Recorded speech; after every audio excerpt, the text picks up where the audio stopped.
At my son Mason's wedding, just as the string quartet paused and the guests leaned in, his new bride, Chloe, now my daughter-in-law, brushed past me in her white satin gown. She smiled sweetly and whispered, "Your room at the nursing home is ready." It wasn't a suggestion. It was a dismissal. Mason didn't defend me. He didn't say a word. So I took the microphone and read my new will aloud, stripping them both of the fortune they came here to claim.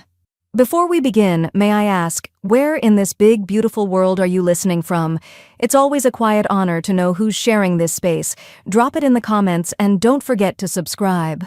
The Spanish moss hung low from the oaks, as if the trees themselves were leaning in to hear the vows. Guests fanned themselves gently in the Georgia heat, their folding chairs arranged in perfect rows on the manicured lawn of the Bradford estate. Lanterns swayed from wrought iron hooks, and a quartet played softly near the back hedge, their notes floating like cotton in the summer air. Elaine Bradford stood just behind the floral archway, her posture straight despite the arthritis that had begun to curl her fingers. Her silver hair was swept into a French twist, and her navy silk dress shimmered faintly beneath the sunlight. In her hand, she held a lace-edged handkerchief. Not for tears, she hadn't cried in years, but for show.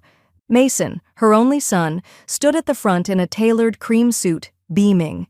He looked every inch the Southern gentleman, but Elaine knew better. Charm had always come easy to him, character had not. The string music paused. A hush rippled through the guests. And then, Chloe. The bride glided forward like a statue in motion, her white satin gown catching the light, her veil framing a smile so polished it nearly blinded. As she passed Elaine, she didn't pause, didn't break stride. Her lips barely moved, but her voice slid out like a blade wrapped in velvet. "Your room at the nursing home is ready." Elaine didn't flinch, not visibly, but for a split second her fingers tightened around the handkerchief. She adjusted her vintage emerald brooch, Henry's last anniversary gift to her, and watched the back of Chloe's veil disappear up the aisle. The ceremony moved forward. Vows were exchanged. Applause echoed beneath the arching trees. But Hannah, standing off to the side with her camera, caught the moment her grandmother's eyes lost their warmth. It was as if a light behind them had been switched off, replaced by something colder, more calculating. At the reception, glasses clinked beneath strings of Edison bulbs strung across the garden. Mason and Chloe held court near the champagne fountain, posing for selfies and laughing too loudly. The heat had settled into a balmy cling. Waiters passed around shrimp puffs and mini pecan tarts on silver trays. Elaine remained seated near a white hydrangea centerpiece, her smile soft but unreadable. She hadn't touched her glass of sparkling cider. Chloe eventually tapped a fork against her flute. "A toast," she called, commanding the tense attention with effortless poise. "To new beginnings, to family, and to the generation that paved the way before us." She turned toward Elaine, all teeth and glow. "Our beloved elder, the foundation on which this family stands." A polite smattering of applause followed. Someone laughed. Another whispered, "Sweet of her." Elaine rose slowly, excusing herself with a faint smile. Her steps were measured, deliberate, as she walked across the cobblestone path, heels clicking softly against stone. She passed by Reverend Banks, who gave her a small nod. His eyes were kind, but knowing. He had seen it too. She didn't stop walking until she reached the French doors of the estate. Inside, the air was cool, silent, and untouched by performance. She stood in the hallway for a long moment, one hand pressed against the old wood of the wall. Then she moved to her study. From the drawer of a walnut writing desk, she withdrew a single folded sheet, creased perfectly down the center. Her eyes flicked to the photo on the side table, her and Henry, arm in arm decades ago at a company gala. She touched the frame, then tucked the paper into her clutch. Back outside, Chloe was mid-story about her honeymoon itinerary. Mason had his hand on her back, his smile a little too fixed. Elaine stepped to the edge of the dance floor, her voice cutting clean through the music. "I have something to read before dessert." Every head turned.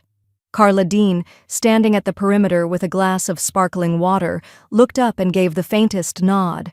And Hannah, watching from near the punch bowl, smiled just once. Elaine stood alone at the edge of the dance floor, the mic in one hand, the folded paper in the other. The reception had stilled. Even the clink of glasses stopped.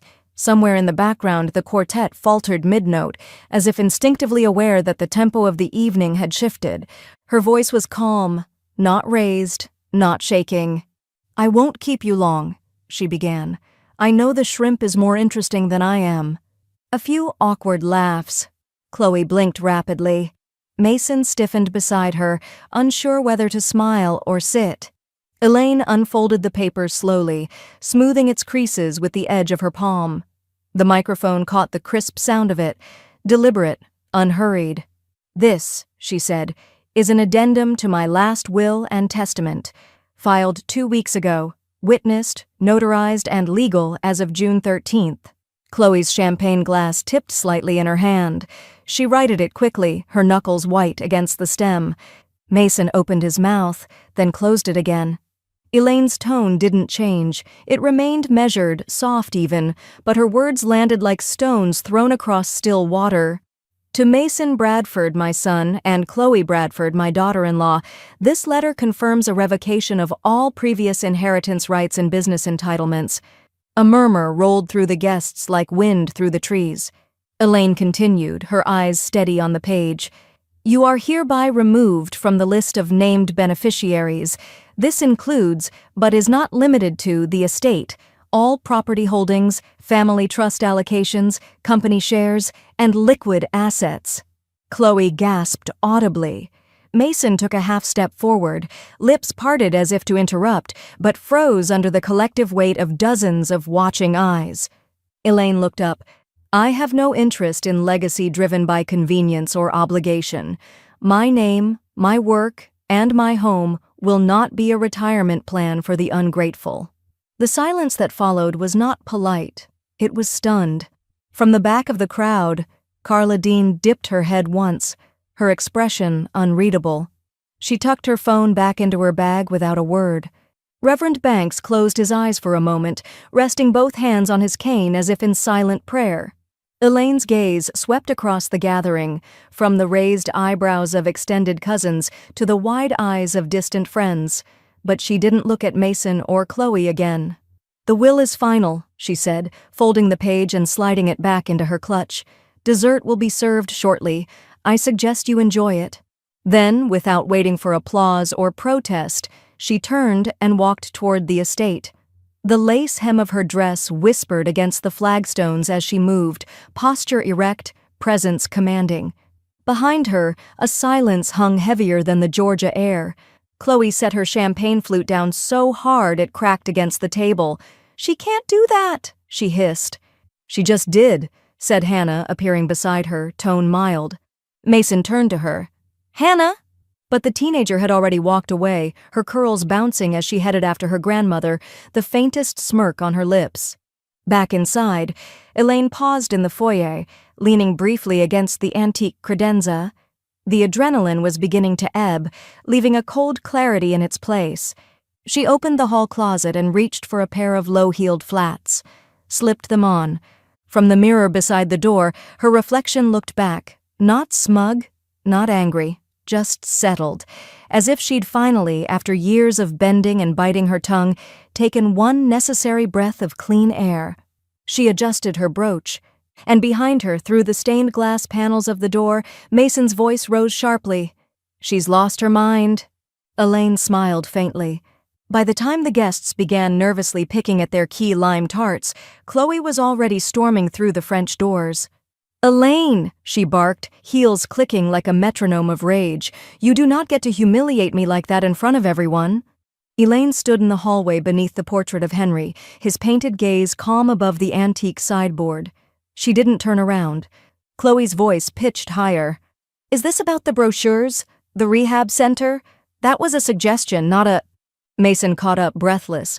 "Mom, look, this doesn't have to be public. We can talk, just us. You blindsided us. You don't want this in court."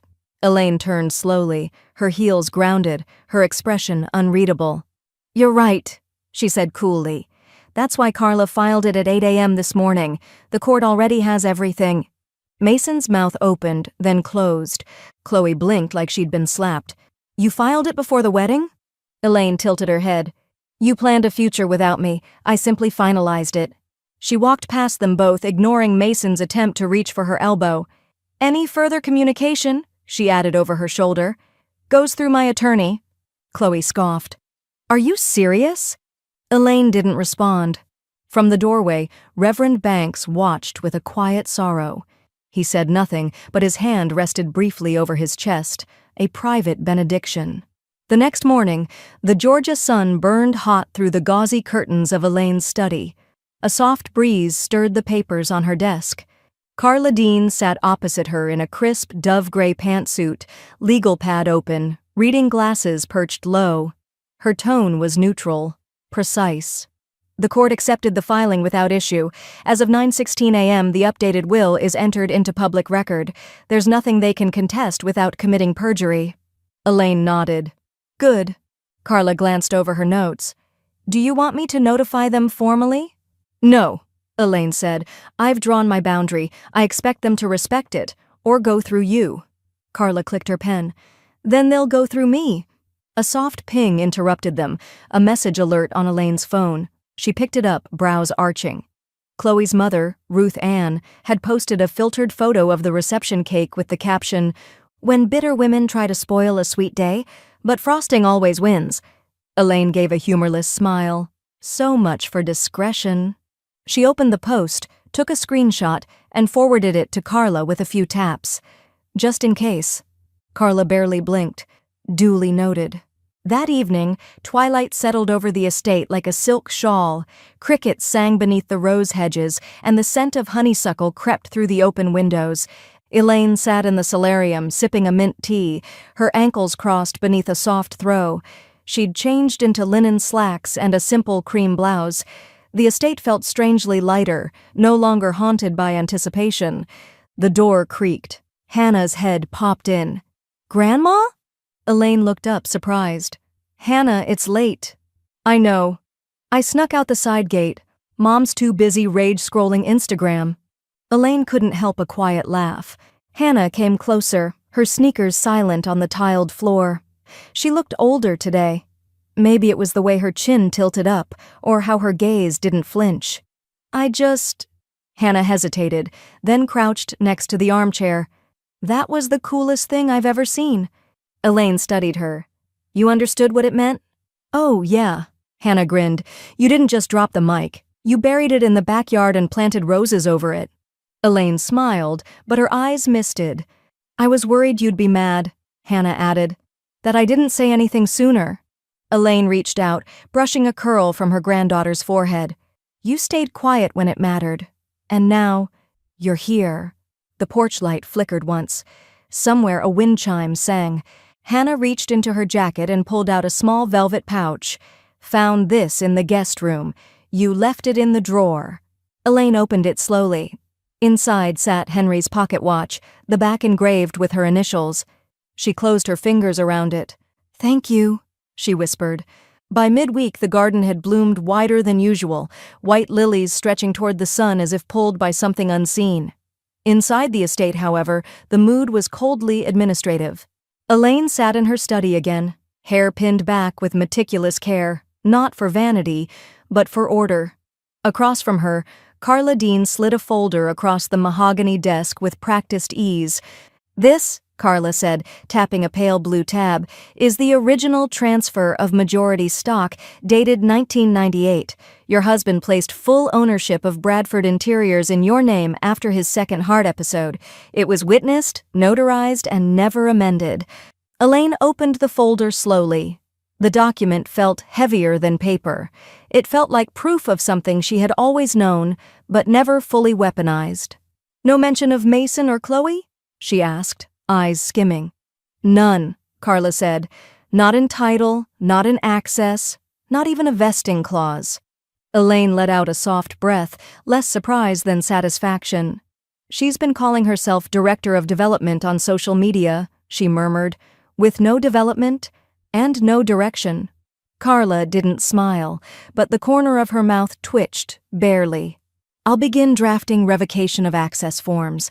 Carla said. Company systems, email privileges, corporate cards, they're done. Elaine nodded. Good. End it. Later that evening, the sky had gone soft and gold.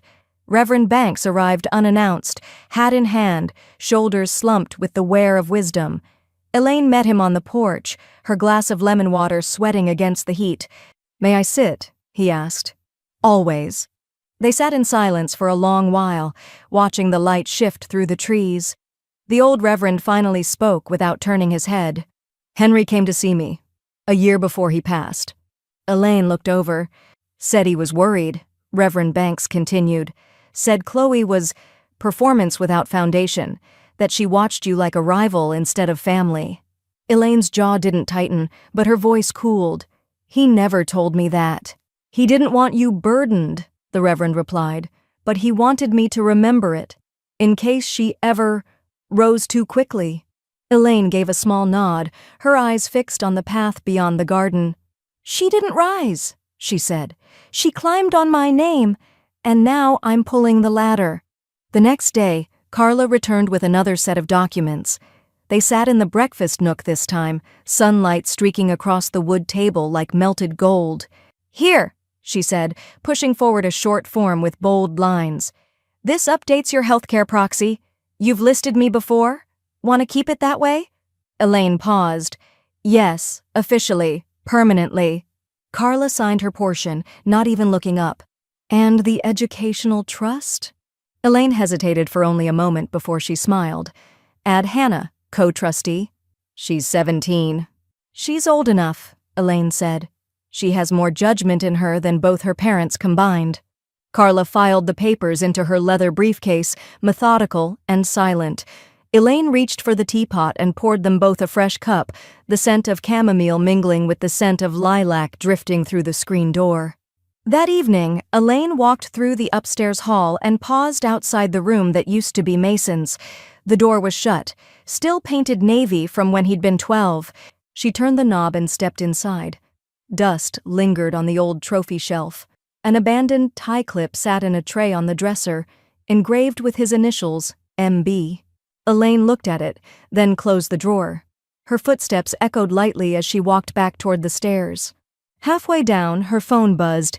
A message from Chloe Bradford. Subject: urgent. Company access error. Elaine didn't open it. She simply forwarded it to Carla with a single line. Not my problem. Yours now. She reached the landing, where Hannah stood waiting with a folder of her own, college brochures tucked neatly inside. Elaine gave a soft smile. Let's make some real plans. The envelope arrived on a Monday. A thick white packet from the Superior Court of Chatham County. Elaine opened it with a silver letter opener, her hands steady. Inside, a formal petition to challenge her will on the grounds of diminished capacity, filed by Mason and Chloe Bradford. Elaine read it once, then again. At the bottom, her son's signature. Neat, practiced, hollow. She set it aside and dialed Carla. By Friday morning, the evaluation had been arranged. Elaine sat upright in her sunroom, facing the court-appointed geriatric psychiatrist. He was young, cautious, and polite, scribbling notes between questions about dates, names, memories, executive function. When were you married? He asked. May 14, 1976. It rained for 15 minutes during the vows, Elaine replied. Henry said God was just softening the ground. And today's date?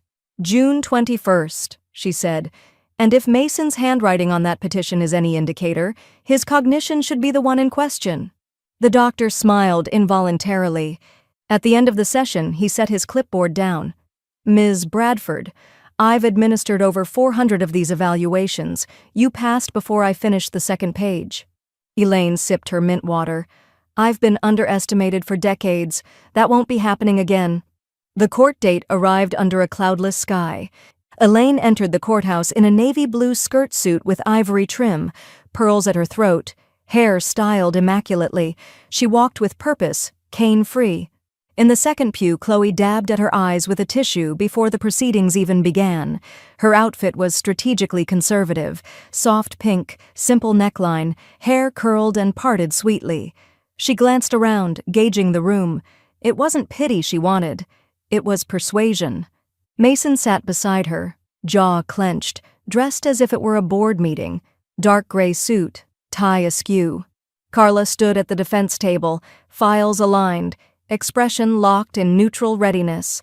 The judge, a woman in her 60s, entered briskly and nodded to the clerk. "Let's begin." Chloe went first. I've seen so many changes in Elaine," she said, voice trembling. "She gets confused, repeats herself, forgets things. I didn't want to say anything, but we're worried it's not like her." The judge tilted her head. "You're her daughter-in-law, correct?" "Yes, I'm just trying to protect her legacy." "From her own decisions?" Chloe's jaw twitched. Mason stood. "Your Honor, we believe my mother is being manipulated, that she's vulnerable." "By whom?" the judge asked flatly. He faltered. We don't know exactly, but the changes are drastic." The judge glanced down at the evaluation report. "According to a state-licensed professional, your mother displays above-average cognitive function for her age with no impairment to decision-making." Mason opened his mouth, but Carla rose before he could respond. "I'd like to submit Exhibit C," she said calmly. "A copy of social media posts where Mrs. Chloe Bradford lists herself as Director of Bradford Interiors, a title she's never legally held." She handed the folder to the bailiff.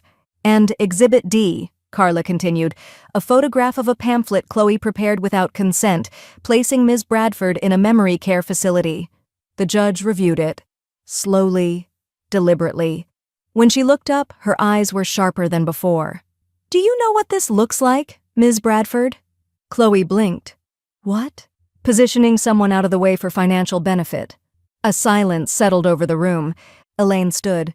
She didn't raise her voice. She didn't need to. "You placed me in a category," she said clearly. "I placed you outside of mine." The judge lifted her gavel. "Petition dismissed. Will stands as filed." Outside the courthouse, the sun cast long shadows over the marble steps. Mason followed Elaine down the steps quickly, his shoes clicking behind her. "Mom, just wait," he said. "We didn't mean to—" She didn't even slow. "Please," he said. "We were scared." Chloe thought. Elaine turned once, looked at him flatly. "I used to wonder if you were pretending to be spineless. I see now it's your natural shape." She descended the rest of the stairs without another word. Back inside, Carla handed a manila envelope to Chloe, who was still seated, still clutching her tissue like it might save her. "What's this?" Chloe asked. Carla smiled faintly. "An invoice for attempted fraud, court fees, and defamation damages. Our office accepts checks or wire transfers. No credit cards." Elaine sat at the kitchen island the next morning, sleeves rolled, reading glasses low on her nose, a yellow legal pad beside her, and a thick folder of bank statements fanned out like a paper crown. The estate was quiet. Hannah still asleep upstairs, Carla off at a board meeting, the staff politely keeping their distance. Only the soft clink of a teaspoon in her teacup broke the silence. She picked up a pen, poised it above the pad, and began. 2006, $12K for down payment help, never repaid. 2011, $8.4K for Chloe's bridge loan between jobs. 2014, $31K to cover tax penalties Mason forgot to mention. 2018, $15K wedding vendor deposit refund shortage. On and on it went. 37 entries in total, 6 figures, all quietly siphoned in moments of manufactured emergency, always dressed in soft excuses. "We just need a little help, Mom. It's temporary. We'll pay it back once things settle." Things never settled. Elaine wrote a title across the top of the final page in clean, unwavering script. Personal loans, unpaid. She folded it once, slid it into a labeled file marked for estate review, financial anomalies, and placed it on the edge of the counter just as Carla walked in from the garden. Carla took one look at the folder and arched an eyebrow. Elaine offered a single word, "Receipts." Carla cracked the file open, read the first 2 entries, and let out the softest exhale. "Want this appended to the record?" Elaine nodded. "Under non-recoverable transfers. I'm done carrying their debts in silence." Across town, Chloe was posting again. Her Instagram feed had turned moody overnight. No more photos of brunch or monogrammed towels, just curated melancholy, a candle burning low, a single rain-soaked window pane. Captions like, "Some people turn their backs when you need them most. Gratitude should be mutual. Funny how the richest people are often the coldest." The comments, however, were less sympathetic than she'd hoped. Coastal Maven. "Didn't you just have a designer wedding on your MIL's property?" Thurs Savannah. Gossip. "I remember you calling her the antique in the attic. Weird switch now." Truth over toast. "Try being less vague and more employed." Chloe deleted 2, blocked 4, then locked her profile entirely. Back at the estate, Hannah found a stack of color printouts waiting on her bed. "I thought you might enjoy a project," Elaine said as she passed by the door, casual. Hannah flipped through the pages, screenshots of Chloe's posts, her captions, the comments, all annotated with dates and usernames. "What am I supposed to do with these?" Elaine smiled. "Start your archive. Every betrayal deserves footnotes." Hannah grinned. "For the memory book?" Elaine winked. "Exactly." That evening, as the sun dipped below the moss-draped oaks, Elaine moved through the upstairs hallway carrying a small cedar box. Inside were pieces that never made it to public display. Henry's fountain pen, her mother's old locket, a dried pressed rose from the first bouquet Mason ever gave her as a child, back when affection came unprompted. She entered Hannah's room without knocking. It was already taking shape.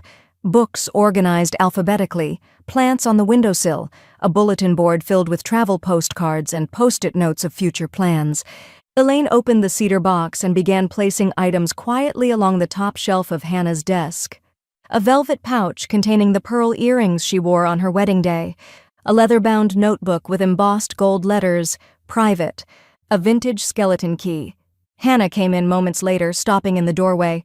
"What's all this?" Elaine didn't look up. "Pieces of history. Not for sentiment. For custody." They stood in silence as the cicadas began to sing outside. Then Hannah whispered, "Are you scared?" Elaine turned. "No," she said, "because now they're the ones scrambling." The Bradford Interior's annual gala had always been a spectacle. Ballroom lighting on rented magnolias, champagne towers 3 stories tall, and photographers eager to capture legacy in motion. This year, it was held at the Savannah Civic Conservatory, a glass-paneled space wrapped in climbing ivy, with views of the river glittering just beyond the terrace. But the real shimmer that night didn't come from the decor. It came from Elaine. She arrived precisely at 7 p.m., stepping out of a deep navy town car in a black velvet suit tailored within an inch of defiance. Pearl drop earrings, red lips, no escort, no hesitation. She walked the carpet alone, cameras flashing like she was the headline, because she was. Behind her, Hannah exited on the opposite side, wearing a midnight blue gown, clean lines, no sparkle, just poise. She walked 2 steps behind her grandmother, not out of submission, but quiet deference. Inside, Mason lingered awkwardly near the raw oyster bar, adjusting his cufflinks for the 3rd time in 10 minutes. Chloe hovered at his side, her gown sleek and expensive, her smile brittle beneath the lights. She was used to owning rooms with posture alone. Tonight, she was barely noticed. The energy shifted the moment Elaine entered. A hush, then applause. Not for the company, not for Mason, for her. She took the mic with one gloved hand, pausing long enough to make eye contact with the board chair before speaking. "This company was built on sweat, foresight, and second chances," she began. "It survived recessions, lawsuits, and my husband's untimely death, but it has never belonged to any one generation." She turned toward Hannah, who stepped forward with perfect timing. "I am proud to announce the new youth-led initiative, the Next Foundations Project, a program created not to protect legacy, but to earn it." Polite applause gave way to real interest as murmurs swept through the ballroom. Elaine continued, "This program will be co-led by a young woman who has witnessed what it means to protect values when it's most inconvenient, who doesn't wait for invitations. She earns her place." Hannah stepped up beside her. No nerves, just clarity. Chloe stiffened, clapping once, then lowering her hands as no cameras turned toward her. Near the back of the room, Carla moved to the podium. She spoke with that measured calm that always made people listen. Alongside this initiative, we're establishing the Henry Bradford Scholarship Fund, seeded by what would have been private inheritance accounts. Gasps scattered across the floor. Chloe blinked twice. Mason furrowed his brow. Elaine met their eyes briefly, then looked away like they were strangers interrupting a film. This fund, Carla continued, will support students pursuing ethical leadership in business, environmental design, and public policy, those who build for others, not just themselves. Someone near the front stood up to applaud. A second followed, and that's when Mason stepped forward. He didn't take the stairs to the stage. He went straight for the mic. "I'd like to say a few words," he announced. Security moved fast. 2 suited staff members intercepted him, gently but firmly blocking his path. "Mr. Bradford," one said, "this segment has been cleared for approved speakers only." "I am Bradford," he snapped. Elaine didn't turn around. Reverend Banks stood from his table near the edge of the room and slowly made his way toward the stage. He wore a simple dark suit, his presence calm and anchoring. When he reached the podium, the room fell silent. He looked out across the crowd and said, "Some inherit wisdom, some inherit warnings." Then he stepped back. Elaine and Hannah exited through the side corridor as the applause swelled behind them. Hannah's hand brushed lightly against her grandmother's sleeve. "You're not tired?" she asked. Elaine smirked. "I'm in velvet, dear. You don't get tired in velvet. You command." 2 days after the gala, Elaine stepped into a lobby that smelled faintly of lavender air freshener and sterilized silence. The Brook Hollow Pines assisted living facility sat on the edge of town, tucked behind a medical complex and framed by sad hedges trimmed within an inch of personality. A receptionist in a sage green cardigan looked up from her computer with a practiced, overbright smile. "Mrs. Bradford, we've been expecting you." Elaine blinked once. "Have you?" "Oh, yes. Chloe sent your intake information weeks ago," the woman said, rising from her desk and motioning toward a small seating area. "We've prepared a private room on the east wing. Very quiet. You'll love the view of the koi pond." Elaine didn't move toward the armchair. She stood in the center of the lobby, gaze sweeping over the taupe walls and the rotating mural of inspirational quotes etched in vinyl near the elevator bank. "Aging is not lost youth but a new stage of opportunity." She tilted her head. "Is that so?" The receptionist began pulling up a digital file. "We've already started a preliminary care plan, meds, dietary preferences. Chloe listed you as lactose sensitive." Elaine cut in, her voice cool but not loud. "Tell me something." The woman stopped typing. "If I'd walked in unannounced, would you still be this ready?" The pause answered her. Elaine looked toward the hallway beyond the lobby. A custodian mopped quietly near the doors to the east wing. A nurse wheeled a sedated resident past, humming tunelessly. Then she turned without a word and walked out. That evening, from the comfort of her study, Elaine addressed an envelope with crisp, angular lettering. Inside was a single photograph, her estate gates, freshly painted and framed in golden hour light. Across the wrought iron arch, she had hung a black and gold sign, bold lettering, no flourish, private. She mailed it without a return address. The next morning, Hannah wandered into the east wing of the house, looking for her phone charger. The old guest room, once beige, impersonal, and crowded with forgotten furniture, had changed. A new comforter in dusty rose, a reading lamp with 3 dimmer settings, a framed poster of a New England coastline. Even a small potted fern sat by the windowsill. Her charger was plugged in next to a note card, set neatly on the pillow. "This room belongs to you now. You don't have to ask." Hannah stood in the doorway for a long moment, fingers brushing the door frame. No one had ever given her space before, not without strings, not without hovering expectations.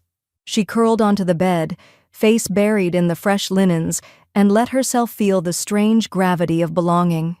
Downstairs, Carla sat at the kitchen table with her laptop open and 3 property files spread out between them. "All done," she said, clicking one final document with surgical precision. The title transfers are recorded. The estate, the downtown townhouse, and the Lake Murray cottage are now consolidated under your sole trust." Elaine, seated across from her in a cardigan and pearl-studded slippers, sipped her espresso. "And the old revocable trust?" "Dissolved. There's nothing they can contest. Every inch of it is yours." Elaine nodded. "And Hannah?" "Contingency beneficiary, alternate trustee, and designated executor if anything happens to me." "Good." Carla paused, eyes narrowing slightly. "Chloe's been silent since the magazine ad. Too quiet." Elaine's mouth curved, but not into a smile. "She thinks silence is strategy." Carla leaned forward. "And is it?" "No," Elaine said.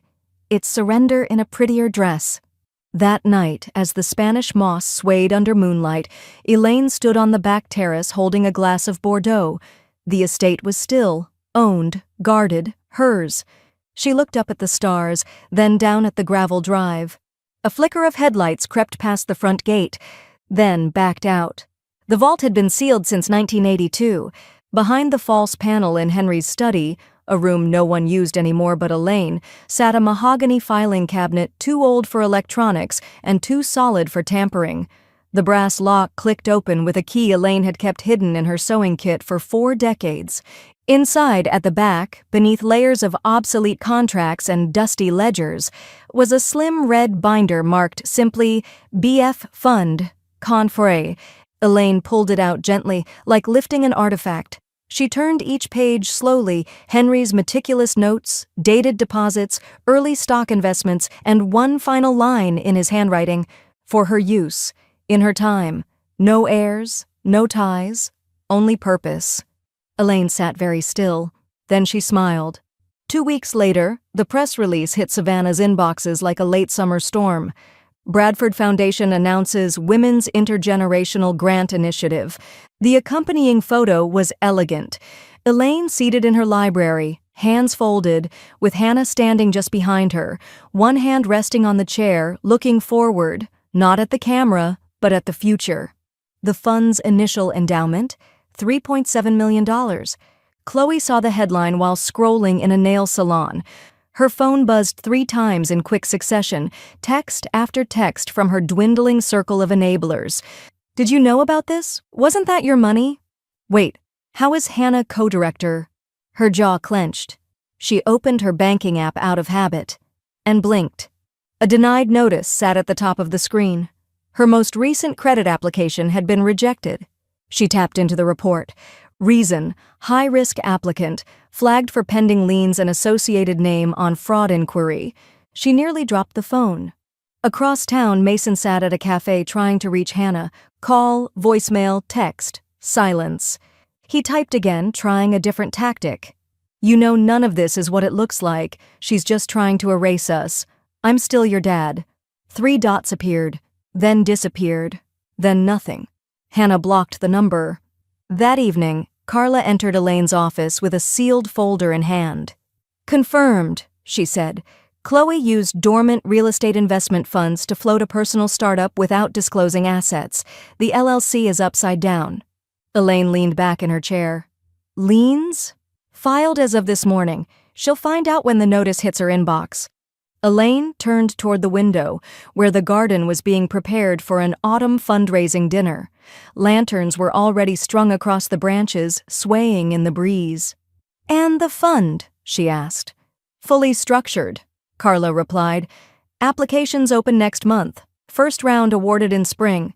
Oversight board includes you, Hannah, and 3 former grantees." Elaine nodded once, then turned to the small typewriter still sitting beneath the window, a gift from her first editorial job, never thrown away. She rolled in a fresh sheet of paper, typed a single sentence, then handed it to Carla. Carla read it aloud. "Let them rise by merit, not marriage." She folded the page and slid it into an envelope addressed to the company's board of directors.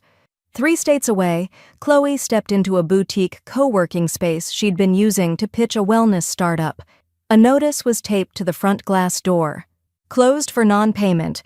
Contact building management to remove property." She ripped it down and stormed back to her car. A group of 20-somethings passing by gave her a second look, not in recognition, but in that pitying way people do when someone used to mean something. She hit her steering wheel, then her phone buzzed again. This time it was a legal notice. Lien initiated. Total claim, $312,400. The sender? Dean and Associates. She didn't even open it, just screamed once, loud enough to rattle the rearview mirror. Back at the estate, Hannah knelt near the back fence planting tulip bulbs, hands dirty and focused. Elaine watched her from the window, arms crossed loosely. "That's legacy," she whispered. "Not portfolios, not titles. Work, grounded, quiet, real." The conference room at Dean and Associates wasn't grand, just glass walls, polished wood, and quiet power. Elaine sat at the head of the table, her reading glasses perched low, the autumn light catching the edge of her tailored charcoal blazer. In front of her, a single-page document rested neatly between a fountain pen and a porcelain teacup. Carla sat beside her, calm as ever. She pushed the file forward with one manicured finger. "This makes it official," she said. "The trademark and operating name transfer for Bradford Family Holdings is now reassigned under the Bradford Women's Legacy Foundation. All public associations with the old family business, press, partnerships, branding, now run through the nonprofit." Elaine didn't hesitate. She signed. And just like that, the Bradford name no longer belonged to its most recent users. It belonged to its original architect. And that afternoon, Carla served Chloe a cease and desist via certified mail and direct courier, along with an accompanying legal summary that was, in Carla's words, brief, brutal, and binding. The terms were clear. Chloe was prohibited from using Bradford Family Holdings or any variation thereof in any professional, personal, or promotional material. Retroactively and forward-facing, the ink wasn't dry before Chloe was already on a call with her fourth PR rep in 3 weeks, trying to rebrand the brand without admitting she never owned it. The press got a hold of the filing. One headline read, "Matriarch Reclaims Legacy, Erases Pretenders." It trended locally for 2 days. At a different cafe this time, Mason sat hunched over a resume draft, trying to reword a past that had just been wiped from under him. He'd quietly submitted a name change request 3 days earlier. Too many interviewers were Googling him. Too many whispers followed. Bradford no longer opened doors. It closed them. His new surname? Taylor. His mother's maiden name. He told people it was for branding simplicity, but in truth, it was the final surrender. Back at the estate, Elaine reclined in the sunroom as Carla read aloud the final section of the revised will. "And henceforth, Elaine Margaret Bradford removes Mason Bradley Bradford and Chloe Grace Bradford from any claim of inheritance, executor authority, or name-based entitlements, effective in perpetuity." She paused. "No room for misinterpretation," Carla added. Elaine raised her glass of hibiscus tea. "Cheers to clarity." Hannah walked in then, holding a slim envelope with the foundation's crest embossed in deep blue. "First grant donation arrived," she said, placing it carefully into the small wall safe hidden behind a framed watercolor of the estate gardens. Elaine watched her slide the steel door closed, dial the lock, and tuck the key back into the brass bowl on the bookshelf. "That felt permanent," Hannah said. "It is," Elaine replied. She didn't say more. She didn't need to. Outside, the light softened into early evening. A new brass plaque had been installed near the estate's gate that morning, just beneath the wrought iron arch that once read Bradford House. The updated inscription gleamed, "Bradford Women's Legacy Foundation, established 2025, built on work, not whispers." At that same hour, Chloe refreshed her website portfolio and froze. A red error banner spread across the top of the page. Unauthorized use of registered mark removed by host compliance. 3 of her social links were broken. 2 of her partnerships had pulled out. She opened her email. At the top was a message from a potential investor. "We no longer associate with the Bradford name. It doesn't carry weight, it carries lawsuits." Back at the estate, Elaine stepped out onto the terrace with a legal pad and her pen. She began drafting a speech for the upcoming foundation gala. Hannah joined her, notebook in hand. "You ever think they'll stop trying?" Hannah asked. Elaine didn't look up. "No, but they'll get quieter. The garden had been transformed. Tables draped in cream linen curved in soft arcs beneath the moss-draped oaks. Gold-rimmed china gleamed in the soft sunlight, and a jazz trio played near the veranda, their notes light and warm. The scent of rosemary and roasted peach drifted from the buffet table, where a catering staff, hand-selected by Elaine, moved with seamless grace. She hadn't lifted a finger. Not one platter arranged, not one chair straightened, not one garnish fussed over. And still, it was perfect, because this wasn't a party for spectacle. It was a gathering for legacy. Elaine stood at the head of the longest table, dressed in a tailored ivory pantsuit, her brooch a glint of emerald against the lapel. Around her sat faces that knew every version of her.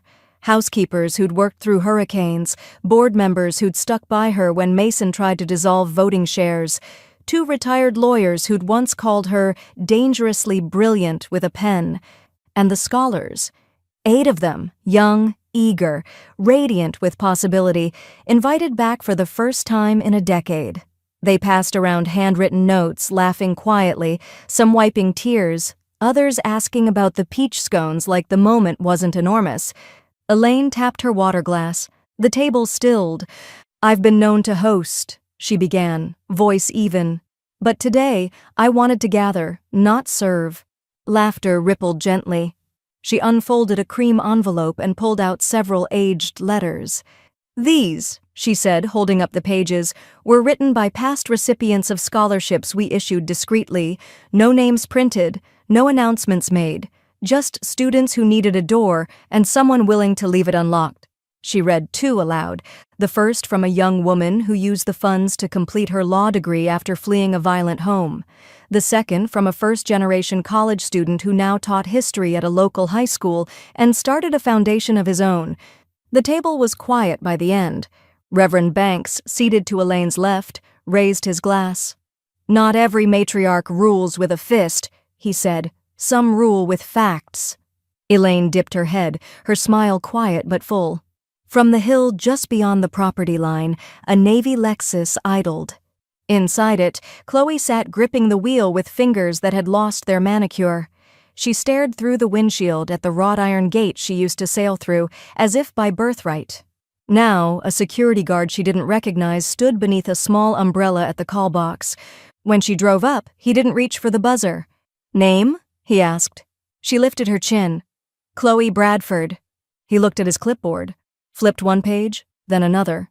"No one by that name expected." "I'm family." He shrugged. "Not on the list." Chloe's eyes flicked to the gate. The new brass plaque gleamed in the sunlight. She reversed, slowly. Back in the garden, Hannah walked across the flagstone with unhurried steps toward the baby grand piano set beneath the pergola. She sat, smoothed her skirt, then looked at Elaine. "This one's called Inheritance," she said softly, and she played. It wasn't ornate or showy, no crescendos, no flourish, just steady notes, measured, grounded, a melody that was more statement than performance. Elaine sat back in her chair and let it wash over her. Then one tear fell. Just one. She didn't wipe it away. She reached up and straightened her necklace instead. Henry's final gift, now hers alone to wear on her terms. The sun had begun to set, casting amber light over the tables, catching in the cutlery, the glasses, the smiles of people who stayed. Elaine stood again, but this time she said nothing. She just raised her glass, and the entire table stood with her. The email subject line read, "Bradford Wedding, Final Album, Download and Review." Elaine clicked it without emotion. The thumbnails began loading in quiet succession, hundreds of curated moments from a day she was never meant to be part of. Chloe and Mason laughing under fairy lights, champagne flutes frozen mid-clink, bridesmaids in blush silk, groomsmen toasting, guests posing. Chloe with her mother beneath the floral arch. Elaine, notably, was in none of them, not a single frame, not even in the background. She tilted her head and smiled, not bitter, not wounded, just amused. Then she clicked Delete Folder and watched the screen flash once before the files vanished from her assistant's cloud backup. A moment later, she opened her messages and typed without overthinking. To Chloe Bradford, I didn't make the album either, but I did make the deed. She hit send and poured herself another cup of tea. In the next room, Hannah scrolled her phone and paused mid-bite of a leftover lemon scone. A ping echoed from the other side of the room, followed by the sound of Elaine's subtle chuckle. "What?" Hannah asked, rising from the couch. Elaine waved her in and turned the screen toward her. Hannah read the message, then burst out laughing, loud and bright and sudden, the kind of laugh that makes your shoulders shake. It was the first time in weeks Elaine had heard her granddaughter let go like that. "I swear," Hannah said, wiping her eye, "that might be the hardest line in this whole saga." Elaine shrugged. "Truth doesn't need padding." Later that afternoon, Carla arrived with a small folder and an elegant smile. "All signatures are sealed," she said. "The final clause has been filed with the clerk's office. The trust is now active and," she tapped the folder, "legally immune to contestation." Elaine took the folder and placed it on the mantel, next to the photo of her and Henry at their 30th anniversary gala. She didn't open it. "I don't need to read it," she said softly. "I wrote it in action." Carla nodded once. "You wrote it in stone." That evening, as the sun cut across the estate in golden slices, a small cream envelope arrived via courier. Hand-addressed, childish handwriting, no return label. Elaine opened it carefully. Inside was a crayon drawing of a girl with a diploma in one hand and a sunflower in the other. A big, sloppy heart took up most of the page. The accompanying note was scrawled but heartfelt. "Thank you for giving my mom her chance. She's the first in our family to finish school. I'm next. Jamie, age 9. Elaine placed the letter on her writing desk, smoothing the creases. She didn't cry, but her fingers lingered on the edge of the paper like she was holding something alive. Upstairs, Hannah sat on the floor of her new room, barefoot, reviewing budget drafts for the spring foundation cycle. Her laptop screen was split between spreadsheets and photos from the brunch, Reverend Banks smiling with 2 scholars, Carla mid-laugh, Elaine raising her glass. She paused on one image, Elaine in profile, framed by Spanish moss and sunlight, regal, radiant, quietly unshakable. She saved the photo into a folder she titled Real Legacy. That night, as the house settled into stillness, Elaine walked the hallways barefoot. She moved room to room, fingers brushing doorframes, curtains, picture frames like a final pass through a museum of her own design. Then she entered Henry's study, sat in the leather armchair, closed her eyes.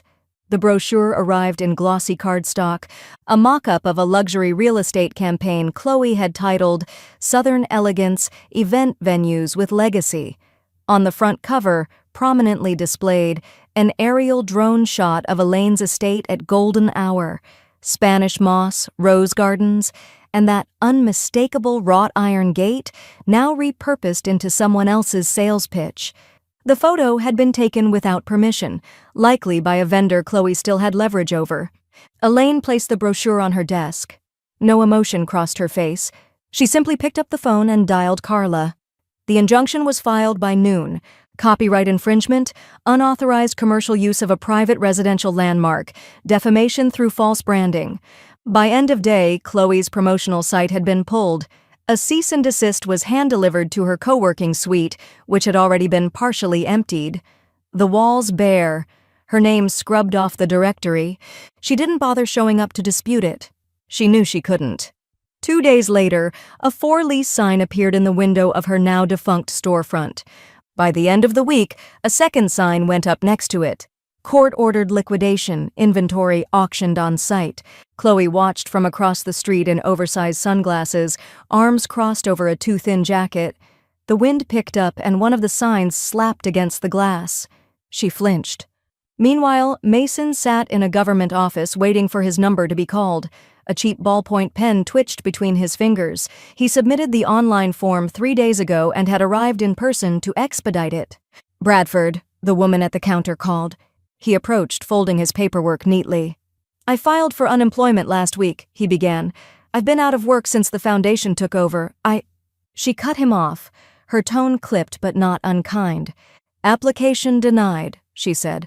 due to prior undisclosed assets and shared liability on active liens. "What liens?" he asked, voice rising. "Your name appears on several joint LLCs tied to a pending fraud investigation." He blinked. She gestured to the appeals form. "You're welcome to contest it." Mason didn't speak. He just took the paper and walked out, head down, shoulders bent. At the estate, Carla reviewed the case file, her expression unreadable. "They had it all," she said, "but none of it was ever really theirs." Elaine, seated across from her, signed the final document with steady precision. She didn't respond. She didn't need to. Later that afternoon, in the solitude of her study, Elaine reviewed her funeral arrangements. Every detail was hers. The hymns, traditional, unshowy. The flowers, white camellias only, no eulogies, no platform speeches, just a list of names, read aloud, the ones who stayed. At the bottom of the document, she added one final instruction. No family title included, just my name. She folded the page, sealed the envelope, and placed it in the fireproof safe with everything else that mattered. Down the hall, Hannah sat beside Carla at the dining room table. They reviewed the estate succession documents together, line by line. "Effective today," Carla said, sliding a notarized form across the table. "You're officially the trustee and the executor." Hannah stared at the page for a long moment, then signed. It was done. That night, the air felt heavier than usual, humid, thick with the scent of fall rain gathering somewhere in the distance. Elaine sat on the back terrace, wrapped in a light shawl, eyes on the moonlit trees beyond the garden wall. She didn't look triumphant. She looked finished, whole, secure. The morning light slipped through the lace curtains in slender ribbons, painting soft gold across Elaine's desk. The house was quiet, the kind of quiet that felt chosen, not empty. She reached for her pen, not the fountain one this time, just a simple ballpoint with a cracked grip, and pulled a yellow sticky note toward her. She wrote, "Carla, please destroy the brochure Chloe gave me.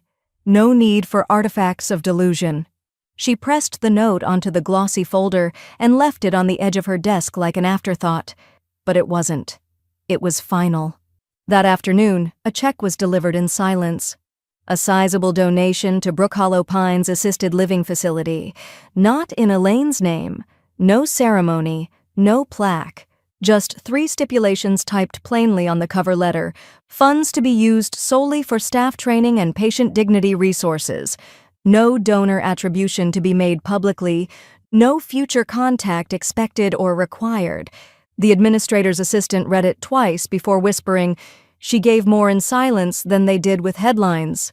Back at the estate, Hannah found a package waiting on her desk. A flat parcel wrapped in butcher paper, no return address, only her name in cursive ink. Inside was a slim, linen-bound memoir, the title etched in understated gold, "What They Thought Was Weak," by Elaine M. Bradford. The inscription inside, "For the one who asked the fewest questions and understood the most.